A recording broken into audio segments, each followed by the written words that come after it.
ने बात को रखेंगे।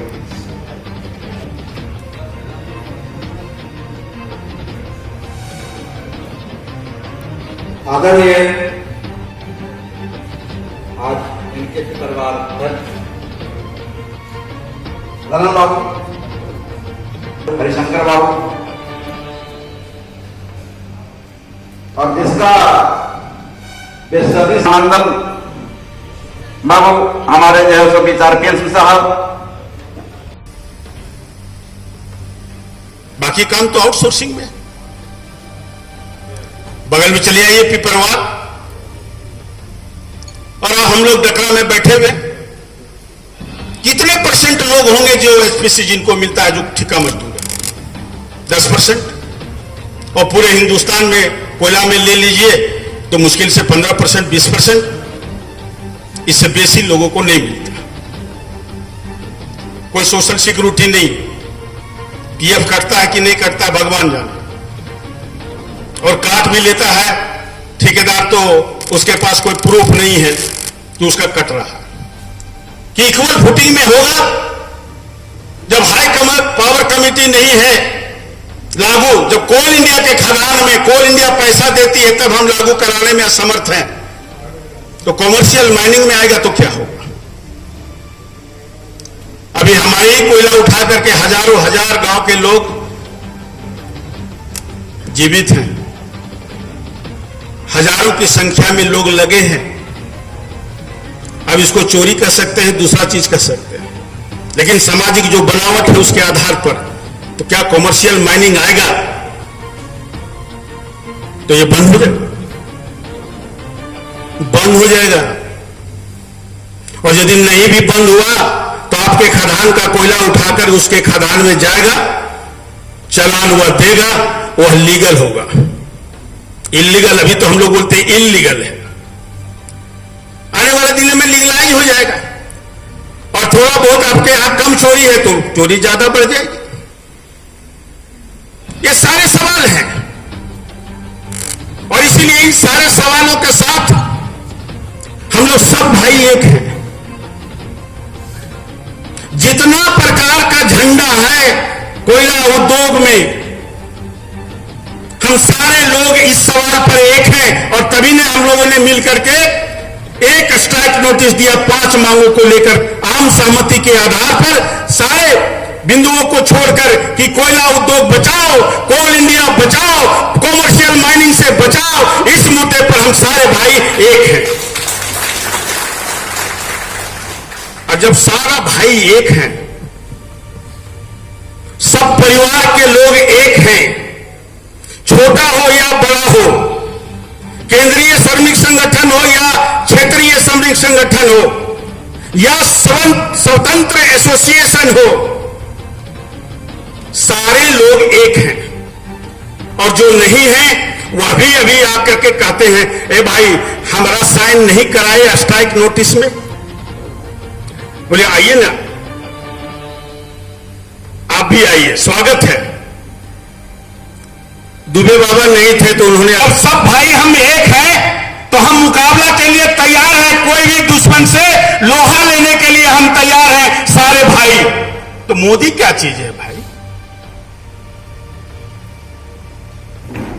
जब सब कोयला मजदूर एक हैं, सब कोयला पूरा कोल इंडिया परिवार एक है, पूरा सीसीएल परिवार एक है, पूरा डकरा पिपरवार राजहरा और अम्रपाली एक है, तो कोई हमसे लड़ लेगा? और इतिहास इस बात का गवाह है कि जब भी कोयला मजदूर एक हुआ है हमने कुछ न कुछ हासिल किया है और अपने दुश्मन को परास्त करने में हमने विजय हासिल किया। हम तो डेली कोयला तोड़ते हैं। 41 कोल ब्लॉक का अभी आवंटन ऑक्शन हो रहा है। 18 तारीख को हम लोग सोचे थे ऑक्शन शुरू हो जाएगा और यह तमाम चर्चा होने लगी कि आज कौन कौन ऑक्शन लिया। तो पता यह चला कि प्रधानमंत्री जी ने सिर्फ उद्घाटन किया ऑक्शन का, प्रोसेस चालू किया और कल प्रायर बिडिंग, कल 25 तारीख था, तो जितने बिडर्स हों और 41 खदान में सीसीएल का कमांड एरिया में 9 खदानें हैं। 9 खदानें हैं झारखंड में, और 9 खदान में 8 खदान सीसीएल कमांड एरिया में है, और 8 सीसीएल के कमांड एरिया में जो खदानें हैं उसमें 7 नॉर्थ कर्णपुरा कमांड एरिया में है। नॉर्थ कर्णपुरा मतलब डकरा के अगल बगल में 7 खदानें हैं, और एक ठो गिरिडीह में है ब्रह्मटिहा, और एक ठो नोवा है साहेबगंज दुमका के आसपास। और अब कहती है नहीं, जो कोयला निकालेगा वही कोयला बेचेगा, यानी कि कोयला उद्योग के मजदूर अपनी मौत मरे, ये सारी व्यवस्था कॉमर्शियल माइनिंग के माध्यम से सरकार ने कर दिया है। अब निर्णय आपको करना है, निर्णय हमको करना है। हमें इस कॉमर्शियल माइनिंग का विरोध करना है या अपनी मौत स्वयं मरनी है। इसमें केवल वही लोग प्रभावित नहीं होंगे जिनकी 10 साल नौकरी बची हुई है, 15 साल नौकरी बची हुई है, 20 साल नौकरी बची हुई है। सारे के सारे लोग इससे प्रभावित होने वाले हैं। चाहे जिनकी रिटायरमेंट कल हो वो भी प्रभावित होंगे, जिनकी नौकरी 10 साल बची हुई है वो भी प्रभावित होंगे, और जो कल ज्वाइन किए हैं वो भी इन चीजों से प्रभावित होंगे।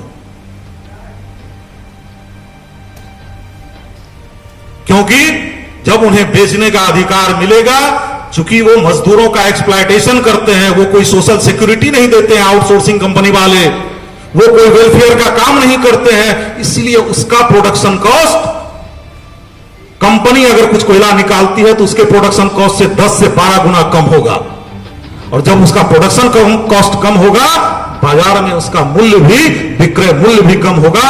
तो स्वाभाविक है जहां सस्ती चीजें मिलेगी लोग वहीं जाएंगे।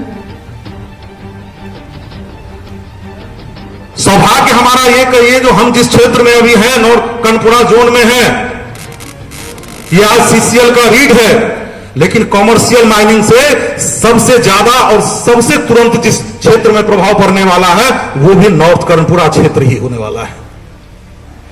क्योंकि झारखंड में सीसीएल कमांड में जो 9 कोल ब्लॉक सरकार ने नीलामी के लिए रखा है, उसमें से 7 कोल ब्लॉक यही नॉर्थ कर्णपुरा जोन में है। चाहे वो नॉर्थ ढाढू हो, अशोका करकट्टा हो, चाहे बिरसा हो, टोरी हो। इसलिए हमारी जिम्मेवारी, इस जोन के मजदूरों की जिम्मेवारी, यहां के ट्रेड यूनियन की जिम्मेवारी ज्यादा बढ़ जाती है, और उस जिम्मेवारी का वहन करते हुए, उसको निभाते हुए इस आंदोलन को सफल करना है। इन 3 दिवसीय आंदोलन को, हड़ताल को आपको सफल करना होगा, क्योंकि साथियों, सामने वाला शत्रु जितना मजबूत होता है, उसे पीछे हटाने के लिए, उसे मात देने के लिए उतनी ही ज्यादा शक्ति की आवश्यकता होती है। हमारे भाई ने, मित्र ने कहा, जो 56 इंची का सीना वाले हैं, 56 इंची के सीना वाले, अगर वो 56 इंची का सीना वाले नहीं होते, इतना दुस्साहसी नहीं होते, तो एक और 18 तारीख को, 18 जून को पूरे कोल इंडिया का श्रमिक सड़क पे प्रदर्शन कर रहा था, सड़क पे उतरे हुए थे, और देश के प्रधान सेवक और देश के प्रधानमंत्री बैठ के कोल ब्लॉक की नीलामी कर रहे थे। इसीलिए इन्हें अगर कॉमर्शियल माइनिंग के निर्णय से पर पुनर्विचार करने के लिए बाध्य करना है, उतनी ही शक्ति से, उतनी ही ताकत से इस शत्रु को पीछे हटने के लिए आपको बाध्य करना होगा। औपचारिकता निभाने से हम इस पे विजय प्राप्त नहीं कर सकते हैं, इन्हें पुनर्निर्णय के लिए हम बाध्य नहीं कर सकते हैं। और इसमें अपने साथ साथ आउटसोर्सिंग काम में काम करने वाले जो मजदूर हैं, उनकी भी सहभागिता हम लोगों को सुनिश्चित करनी होगी। उसे भी इस आंदोलन में, चूंकि उनका भी मुद्दा है, जो उनका जो भी वेज है, सोशल सिक्योरिटी है, चाहे वेलफेयर है, जो हाई पावर कमेटी के अनुशंसा के तहत जो ट्रेड यूनियन ने करवाया है, जो श्रम संगठन ने करवाया है, आज कहीं नहीं मिल रहा है। इसलिए इन मुद्दों के साथ हमें उन लोगों को भी अपने साथ जोड़ना होगा और वाणी और वचन कर्म, हम जो बोलते हैं वही हमारे कर्म में भी दिखना चाहिए, वही हमें करना चाहिए, तभी हम इस आंदोलन में सफल होंगे और सरकार को अपने निर्णय पे पुनर्विचार करने के लिए हम बाध्य कर पाएंगे। इसी ऑर्डिनेंस इसी साल के जनवरी में सरकार ने लाया, मिनरल्स अमेंडमेंट ऑर्डिनेंस 2020, और उस ऑर्डिनेंस को 2020 के मार्च में ही 13 मार्च को कानून के रूप में बदल दिया गया पार्लियामेंट से। लेकिन यहां भी एक खामी, सरकार जो अभी आवंटन कर रही है, गैर कानूनी तरीके से कर रही है। सरकार अपने बनाए कानून का उल्लंघन करके कर रही है। आप उसे को पढ़िए, जो मिनरल अमेंडमेंट एक्ट में 2020 में जो 13 मार्च को जिसका गजट नोटिफिकेशन किया गया है, उसमें लिखा हुआ है कि यह कानून राष्ट्रपति जी के हस्ताक्षर के 60 दिन तक वैध रहेगा। उसके बाद अपने आप ये कानून समाप्त हो जाएगा। अब आप गौर कीजिए, 13 मार्च को वो कानून लाया गया और 14 मई के अंदर तक वो कानून स्वतः समाप्त हो गया है। लेकिन बावजूद उसके उस कानून को न तो वापस फिर से दोहराया गया, न कोई ऑर्डिनेंस लाया गया, कुछ नहीं किया गया। बावजूद उसके सरकार गैर कानूनी तरीके से कोल ब्लॉकों का नीलामी करने के लिए आज एक पैर पे खड़ी है। और ये भी जो झारखंड की सरकार ने जो सुप्रीम कोर्ट में याचिका दायर की है कि ये कोल ब्लॉकों की नीलामी को रोका जाए, उसमें एक पहला पॉइंट जो है यही है कि सरकार, जो केंद्र सरकार गैर कानूनी तरीके से कानून का प्रावधान समाप्त हो जाने के बावजूद भी इन कोल ब्लॉकों का गैर कानूनी तरीके से नीलामी कर रही है। ये पहला है। कानूनन ये नीलामी ही गलत है। तो हमारी जो लड़ाई है ये कानून की रक्षा के लिए लड़ाई है। सरकार गैर कानूनी काम कर रही है, इस बात को भी आपको समझना होगा। और क्या होगा? 11 तारीख को जब इस देश के मजदूर काला दिवस मना रहे थे, पांचों सेंट्रल ट्रेड यूनियनें आंदोलन में जुटी हुई थी, धरने दिए जा रहे थे, उस दिन इस सरकार कोयला ब्लॉक की नीलामी कर रही थी। लेकिन ये जो प्रतिरोध लगातार शुरू हुआ था ट्रेड यूनियनों का, 10 को हुआ, 11 को हुआ, 11 तारीख को एक भी व्यक्ति ने उस दिन रजिस्ट्रेशन नहीं कराया कोयला ब्लॉक खरीदने के लिए। कोई सामने नहीं आया। 11 तारीख को, इसी महीने की 11 तारीख, कोई नहीं आया। जब कोई नहीं आया तो भारत के इतिहास में पहली बार ऐसा हुआ है कि एक प्रधानमंत्री ने घोषणा की कि हम कोयला ब्लॉक का नीलामी करेंगे और 18 तारीख को करेंगे। घोषणा तो उन्होंने कर दी, लेकिन वस्तु स्थिति जब जमीन पे खोज की तो देखा कि कोई भी खरीदने को तैयार नहीं हो रहा है। मजदूरों का ही नहीं, इसमें आम जनता का भी दिक्कत, आम जनता का भी प्रतिरोध है। जनता भी विरोध करेगी, इस बात को वो बढ़िया से समझ रहे थे। क्यों समझ रहे थे? कि ये जो नीलामी हो रही है, ये तमाम झारखंड के इलाके, हम झारखंड का उदाहरण देते हैं, आप जानते होंगे कि जितने कोयला ब्लॉक्स हैं वो उन क्षेत्रों में है जहां आदिवासी बहुल, पिछड़े, गरीब लोगों का पॉपुलेशन है या जंगल है। ये जो इलाका है झारखंड का, इसमें 105 जो है प्रखंड जो है वो आते हैं शेड्यूल 5 के तहत, और शेड्यूल 5 में आने वाले प्रखंडों में के साथ ये कानूनन संवैधानिक प्रावधान है। और कानूनन प्रावधान है पंचायत कानून extended to schedule area act के तहत, ये पेशा जिसको कहते हैं, ज्यादातर लोग पेशा के नाम से जानता है। पेशा कानून के तहत ये प्रावधान है कि शेड्यूल एरिया में किसी भी जमीन का अधिग्रहण तब तक नहीं किया जा सकता है जब तक अधिग्रहण किए जाने वाले भूमि क्षेत्र में बसे गांवों की ग्राम सभाएं अनुमति नहीं देती। जब तक वो अनुमति नहीं देंगी तब तक इसका अधिग्रहण नहीं कर सकता है कोई। और ये जबरदस्ती सरकार इस कानून को भी किनारे करके अधिग्रहण करवाने पर तुली हुई है। इसके अलावा लखन जी ने जो समझिए ना, ये तो ऐसा समय आ गया है कि अगर एक साथी दौड़ रहा है तो सारे लोग दौड़ जाइए और उसको रोकिए कि आगे ना। नहीं तो मोदी जी जो है ना वो अपना हिसाब किताब बैठा रहे हैं, हम लोग भी ताक रहे हैं, हम लोग भी देख रहे हैं। कहां से कि हम भी यहाँ 76 से हैं, हमारे बहुत से साथी आज हमारे साथ नहीं है, चले गए, स्वर्गवास हो गए। अगर हम लोग ढंग से और कायदे से चलाएंगे नहीं तो उस स्वर्ग से बैठे बैठे देख रहे हैं और हम लोगों को गाली देंगे कि हमने कुछ करके आया था, तू लोग क्या कर दिया, नलायक औलाद निकल गया।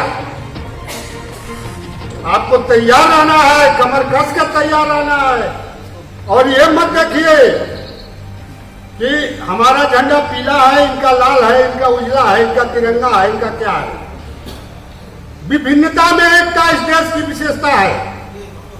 आज इस देश के साथियों को और मजदूरों को, आज कोयला में काम करने वाले साथियों को, जाबाज साथियों को आज एक होकर और कमस कर के लड़ाई में डट जाना है। देखिए वर्कर घटे हैं, यूनियन बढ़ी है।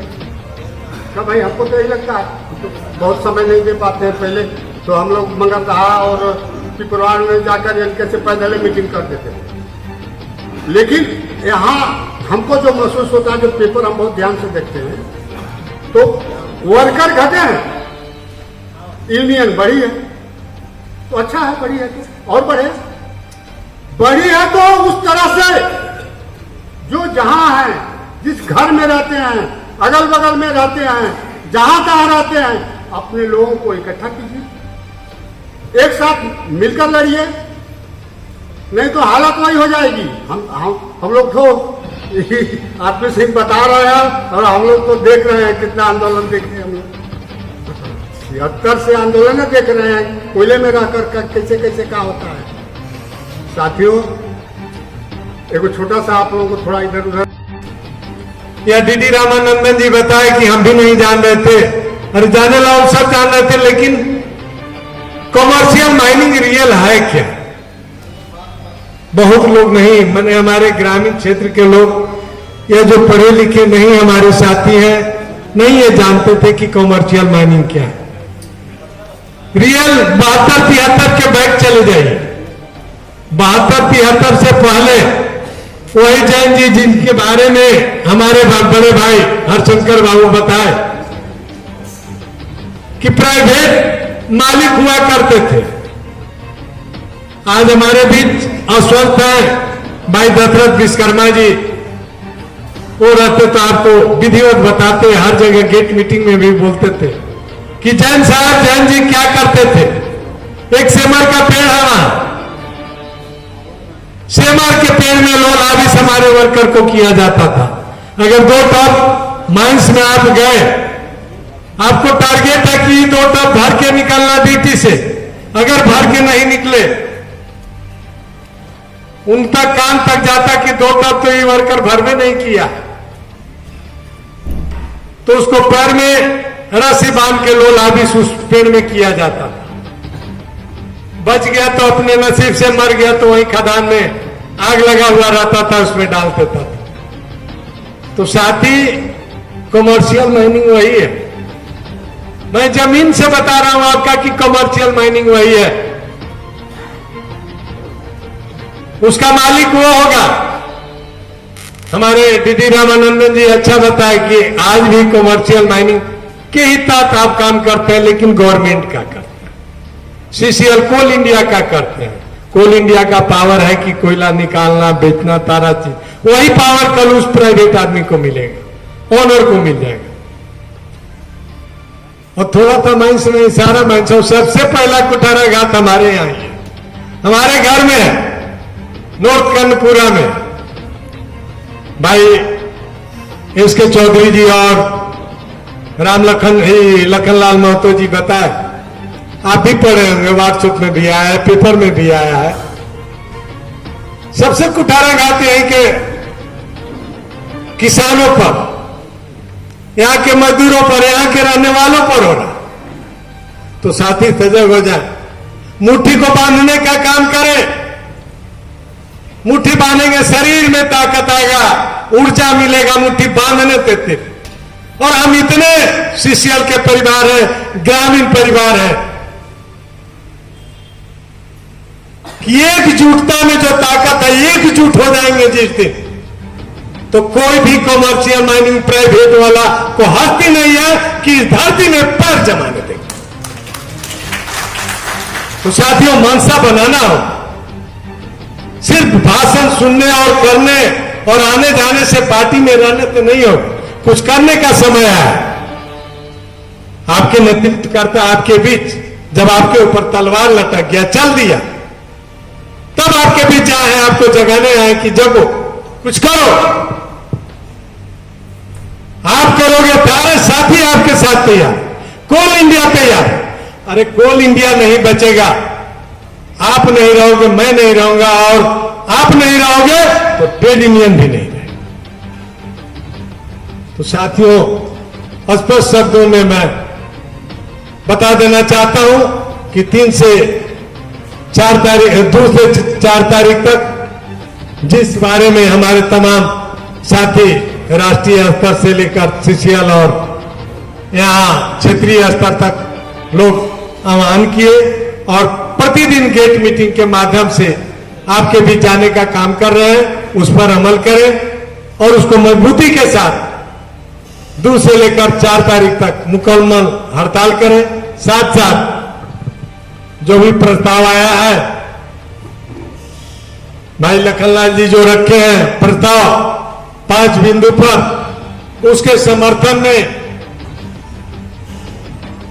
कि वो चीज होना चाहिए, आप हाथ उठाकर उन्हें समर्थन करें कि हम लोग आपके साथ हैं और मुकम्मल वो काम को हम लोग करेंगे। ठीक है, बहुत बहुत धन्यवाद साथी।